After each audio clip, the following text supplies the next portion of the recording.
Welcome, listener, to a place of stories. Stories of the magic and the mundane, of how these differ and are the same. Stories with sterling secrets and lying lore. In these, the Tales of Grimoire.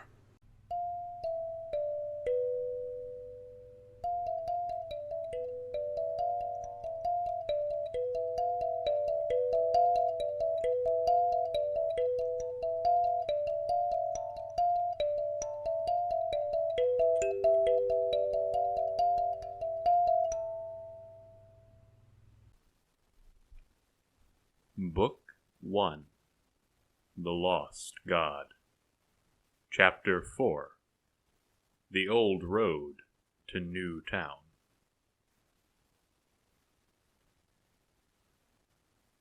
Kyle awoke to a massive set of massive pains. This floor was not comfortable. Kyle had once slept on a comfortable floor when his friends had locked him in the butcher shop overnight. Mr. Thaddeus left big piles of straw all over the floor, so he did not have to stand on stone all day. The inn probably had straw. Why none of it was heaped on the floor was beyond Kyle. He considered making a suggestion to the innkeep, but a quick survey of the area indicated that the man was not around. Neither was Kimiko. Kimiko had definitely been on the other side of the room when Kyle had looked over last night. Was it last night if it was only a few hours ago? Kyle would not be able to tell until he had slept some more. It definitely was not this morning. Regardless, she had been there. Dor was still by the counter, seemingly awake but massaging his temples. Dor probably would like the temple of massages. Kyle's father did not approve of it. Come to think of it, Kyle was not entirely sure what kinds of massages were on offer in the temple, so maybe Dor would not care for it. Hey, have you seen Kimiko? Adventurers aren't supposed to split up without a plan. It's in all the books. Dor grunted and made a low moaning sound. Dor probably was not going to be helpful today, which was a shame because Kyle preferred Dor when he was helpful. Kyle stood and stretched. He walked over to the loose floorboard that Dor had discovered the night before, a few hours ago, with his face. He prized up the wood and looked into the darkness. He could make out the shape of his pack and pulled it out. Behind it should have been Kimiko's, but he could not see it. He stood and asked Dor if he knew where Kimiko's pack went, but he offered only another groan. Kyle bent back down and retrieved Dor's pack from the darkness on the other side of the hole. Someone probably did not steal the pack, since they would also have stolen the other two. Kyle had placed it in the hole himself, so it had not been forgotten. Kimiko probably had grabbed it before leaving. Kyle did not know Kimiko well, but he did not imagine she would take her pack for a short trip. Dor, I think Kimiko left. Dor looked up from his misery long enough to fix Kyle with a pitying look. You think so too? Dor nodded and returned to the counter. People often left Kyle. He used to cry, but that generally did not return them, especially when they left everyone else as well. Kyle sighed heavily.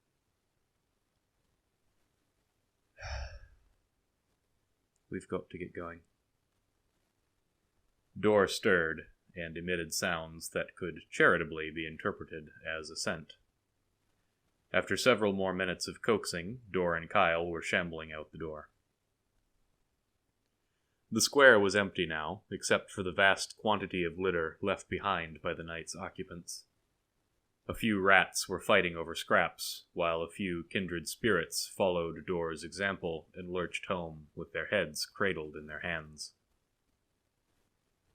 Kyle led the way south.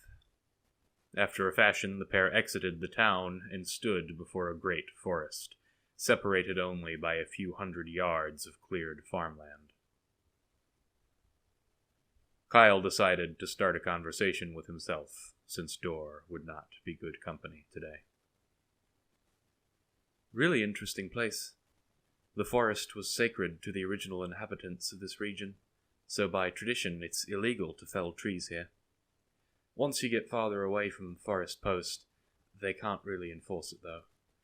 When Yulindosian soldiers built this main road, they cleared the trees on either side for several yards, so you can see all those trees closer to us are new growth in the last 100 years or so. Of course, the way they used to build these roads is fascinating. They would dig down to bedrock, cover it in layers of successively finer stones, and lay together hard volcanic rock on the surface. You can see that the concrete between the stones is beginning to wear away, but these roads are centuries old, so the current condition is remarkable. The concrete would fill in the gaps between the lava stones, so back in the day this would have been perfectly flat. And you can see that it's still dome-shaped. If the concrete hadn't worn away, rainwater would flow off the road into the forest. I guess we're out of luck if it rains. It'll probably just pool up in the cracks. Real luck we've had, though. Not a drop the whole way. That's not usually the case in the Highlands. Old Ostich used to say that the sky had a limit every year, and please, stop. Just for a while. Please, Dor mumbled. Kyle stopped talking. He did not like to upset people, yet he always seemed to. Was Dor upset? Kyle did not think upset was the word, but Dor was definitely not pleased. Was pleased the opposite of upset? Kyle thought it should be down yet, but that sounded somewhat stupid. Dor was displeased, which seemed like a happy middle ground between upset and ambivalent. Kyle was displeased as well. Possibly even upset. It had been nice to talk about the road and the rain.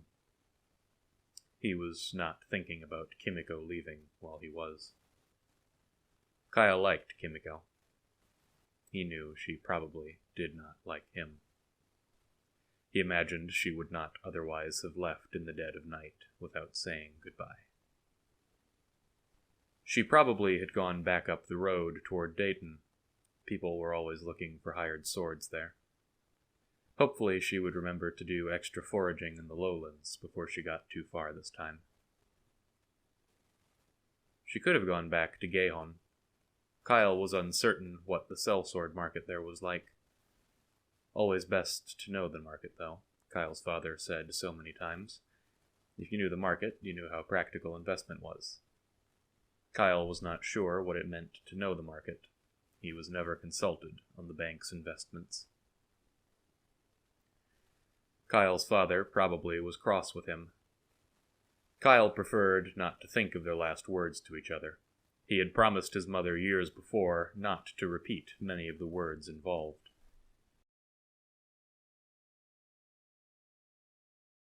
The road ahead was beginning to curve slightly to the right, to the west. The Yulindosian soldiers always tried to construct the roads straight, but sometimes there were obstacles. Kyle wished he could see past the curve. The trees here were growing closer together than they did at the forest's edge, the much older trees extending their branches above and over the younger ones surrounding the path. Kyle did not like how dark it was getting. Kyle was upset. Kyle did not hear the noise for another dozen yards. He stopped suddenly. He heard the noise again. A snort? More of a snuffle? Was snuffle a real word? Had Kyle remembered to pack the dictionary? A third snort sounded. Ahead, around the curve, It was a small sound. Kyle would not have heard it were it not for the otherwise eerie stillness he now noticed in the surrounding forest. Carefully, Kyle started creeping forward. Dor fell in behind him, rubbing his temples. The trees grew more twisted and sinister as the pair continued deeper into the woods. Kyle recalled that trees deprived of light were often stunted and frail. Arbiter Fresnus said it was because sunlight came from the gods, and trees raised without it were unholy.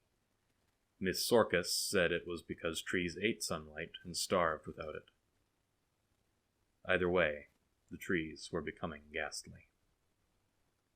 The snuffling sounds grew louder as the pair walked, and Kyle could just make out a wet, smacking sound as well. The path was beginning to curve more sharply. Not far ahead, it broke into a right angle. Could a rounded corner be a right angle? Was it more of a series of small angles?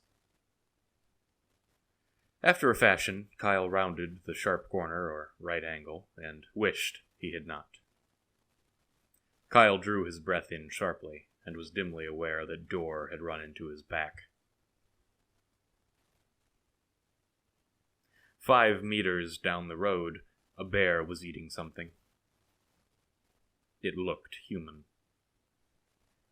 Noticing their approach, the bear lifted its head and turned to regard them. It growled.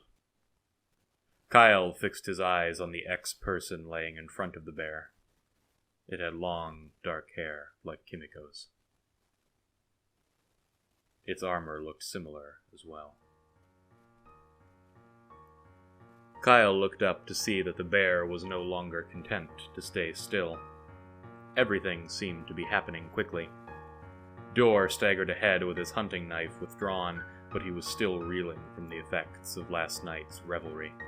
The bear made a vicious slash across his chest that sent him backwards into the underbrush, where he disappeared.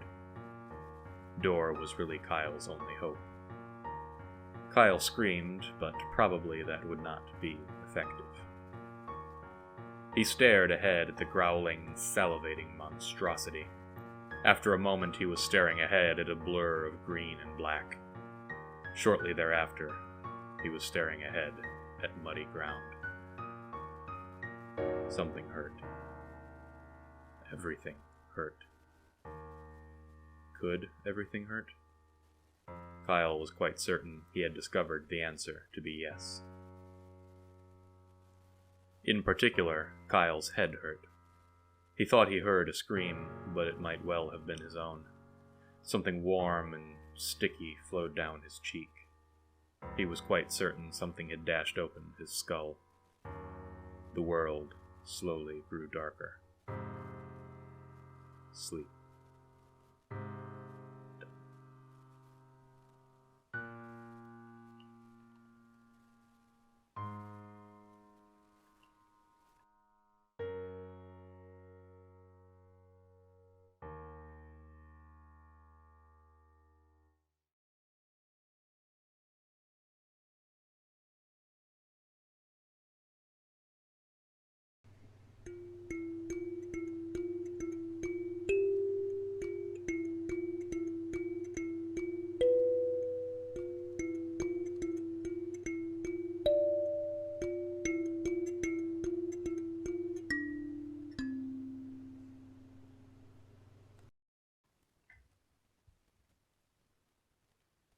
Kimiko awoke to a blood-curdling shriek.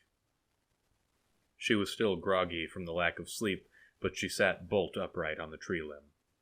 She held her breath and listened. The scream came again. Kimiko stared in the direction of the road.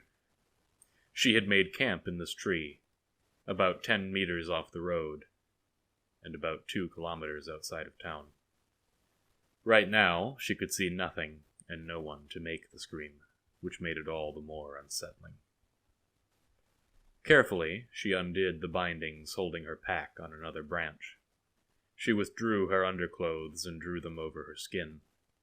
It was difficult in the tree, but fortunately the sun had risen and a few rays of light were penetrating the forest canopy. Once she was dressed, she took her armor down from another branch, one piece at a time. After several minutes, she was ready. She worked her way down the tree limb by limb. At the bottommost limb, she readied herself. After being certain of her footing and intended spot, she jumped the final meter. Another scream sounded, much weaker than the first two. Kimiko drew her greatsword. She was breathing hard. She walked to the edge of the road and crouched in the underbrush. Carefully, hesitantly, she peered out from her bush down the road. She looked first toward the west. Nothing. She turned her head east, toward the bend she had come through last night. Kimiko was 3 meters from a bear. The creature had its back to her. It was definitely hunched over something.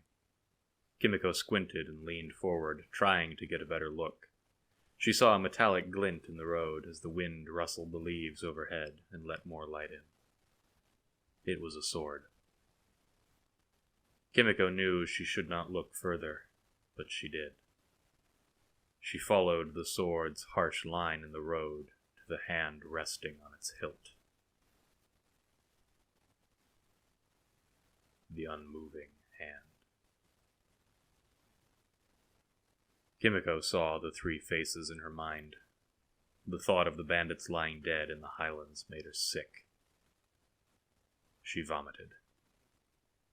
After retreating to a shrub farther away and catching her breath, Kimiko thought back to the body on the road. Its face was the bandit's face. She had not seen the face, but it was all she could see now. The dead body on the road was no different from the ones she had made. She had looked into his eyes as he died. It was absolutely horrible. No, this was not him. She had never seen this person's face. She knew she was losing her composure and tried to retreat into calming meditation. Yourself, your greatest enemy. Your mind will falter, your blood will boil. If you cannot control your own self, you cannot control the battle. Kimiko breathed deeply. She exhaled quickly and began to rock back and forth. She could not calm down. Not now. She retreated further and waited for an eternity. How long had she been crouched here? Minutes? Hours? Eons? Her attention was focused by another scream. Kimiko held back tears and steadied herself against the nearest tree while she stood. She would not allow another death. If she walked away, she would have killed 5. No. I killed 2. Only 2. 2 bandits. Dor killed the 3rd one. The bear killed this one. The bear will not kill another one. No more. Kimiko gripped her greatsword tightly and walked quietly onto the road. The scene before her was terrifying. The bear had abandoned its kill, the maimed carcass glistening a sickly dark red in the gloom. It was rearing up and raising a paw, presumably attacking whoever had screamed.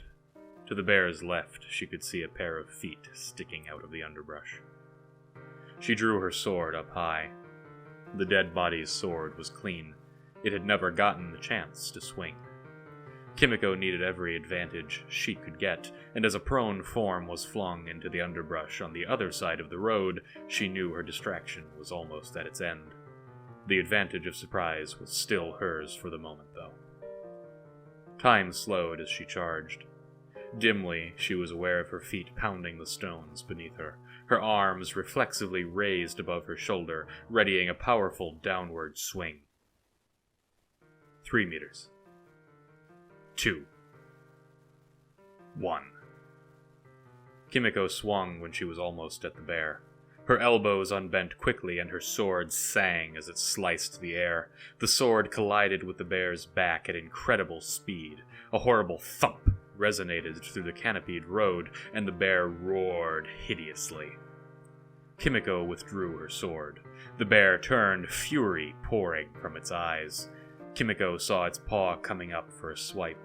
In response, she deftly raised her sword to meet it. The parry was effective at knocking the animal's paw back and leaving it with a long red streak. Kimiko took the opportunity while the bear recoiled in pain to step backward. Her reach was her main advantage now. The bear had to get past her greatsword to do damage, and she needed to maximize the distance between them. Careful thought is your best weapon, Kimiko. Kimiko cast a glance around the battlefield for any other means she had of fighting the thing. She could not grab the fallen warrior's sword and wield it, as her own required the use of both hands. Retreating into the woods was a fool's errand. The bear could crash through the brush much more effectively than she, and it could climb much faster. Neither of the newcomers was going to be any help. They were both lying prone on the ground. The bear charged. Kimiko kicked her left foot backward and braced it in a gap between stones. She brought her right elbow forward and braced it against her hip. She held her sword up, aiming at the bear's throat. She knew this would end badly, but it was the only course of action left to her.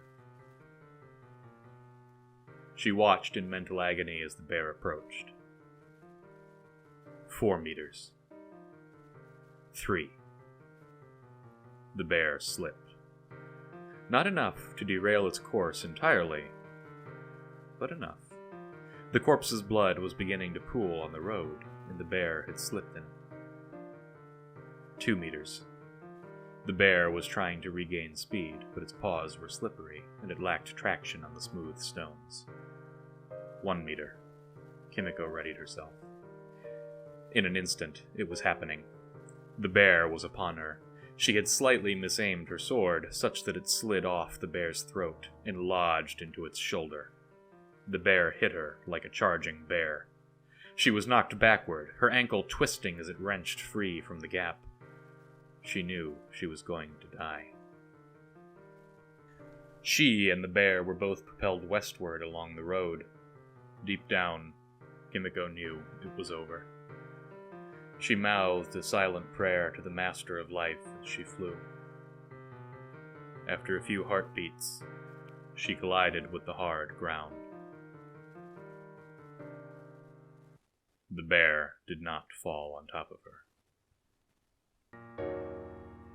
Kimiko lifted her head and looked around. Lying only a few meters away, the bear was panting, and its mouth was frothing. Kimiko rolled onto her left side and studied the creature. Its eyes met hers. The anger was gone. Only fear remained. Kimiko's sword was still sticking out of its shoulder. Dark blood was pouring from the wound and directly into Kimiko's soul. God damn it! Why did you attack them? Look what you made me do! Kimiko cried and rolled back and forth on the road. After a beat, she rolled onto her stomach and began crawling toward the great beast. She grasped the handle of her sword with both hands and heaved. The blade withdrew easily. She pulled it back toward her body, and once more released it in a final slash against the bear's throat. It was finally out of its misery, but Kimiko's continued. 3. Now she had killed 3. Kimiko dropped her sword and rolled onto her back. Her hip was in agony, as was most of her body. She cast a glance to her ankle. The foot was still attached and seemed to be pointing mostly the correct direction. It was going to hurt badly, soon. She stared at the canopy. The birds began chirping again and leaping from branch to branch. Kimiko could not help laughing at how absurdly serene the forest seemed after what had just happened. Kimiko laughed for what must have been minutes. She stopped when she heard tentative footsteps approaching. Turning to see what the source was, Kimiko laughed with renewed vigor. Kyle had walked back onto the road from the underbrush. She had saved Kyle. Kimiko was still laughing hysterically when he reached her. "Thank you," Kyle said flatly. "You killed it?" Kimiko grew more somber. "Yes. If I had not, it would have killed you." She noticed the blood streaming down Kyle's face.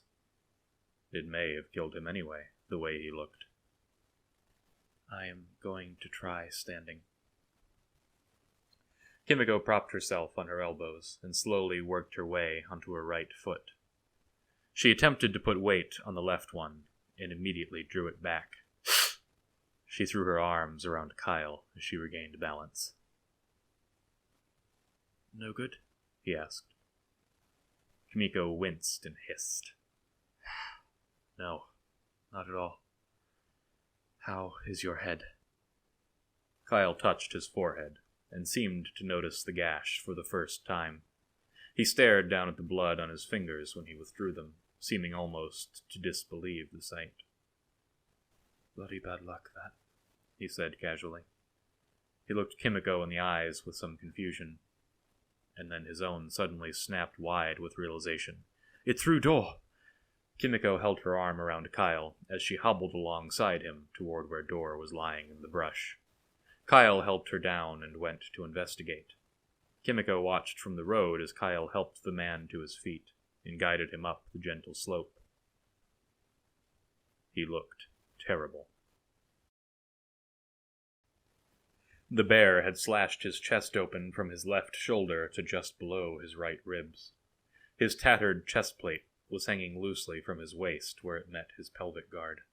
His face was pale and shaking.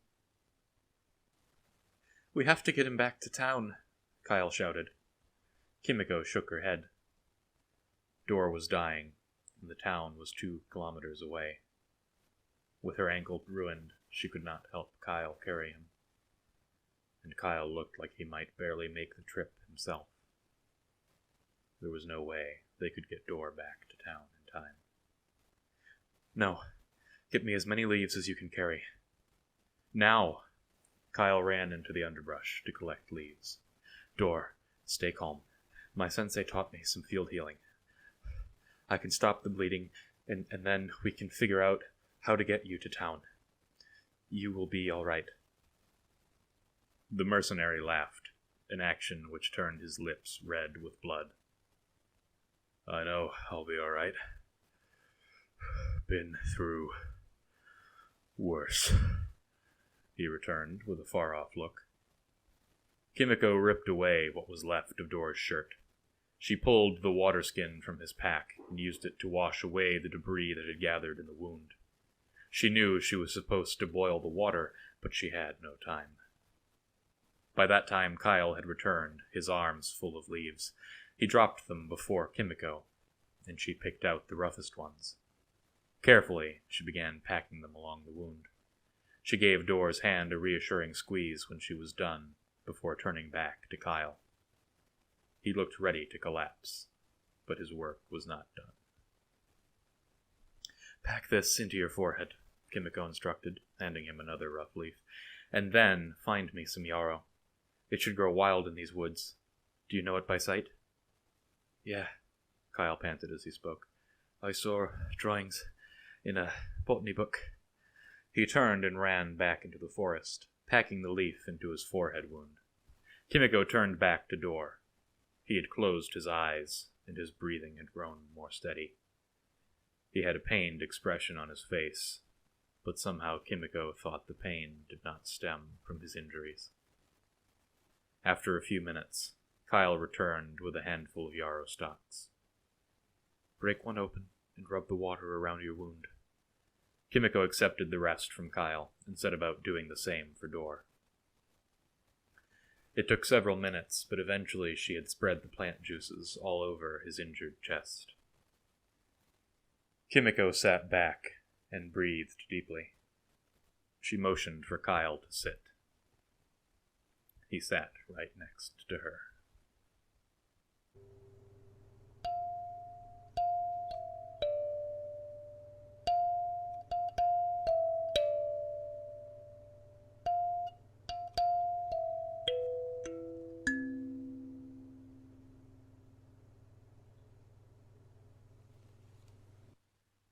This concludes today's story. Tales of Grimoire is written, produced, and edited by Maxwell McHugh. Narration by Maxwell McHugh. Original score by Maxwell McHugh.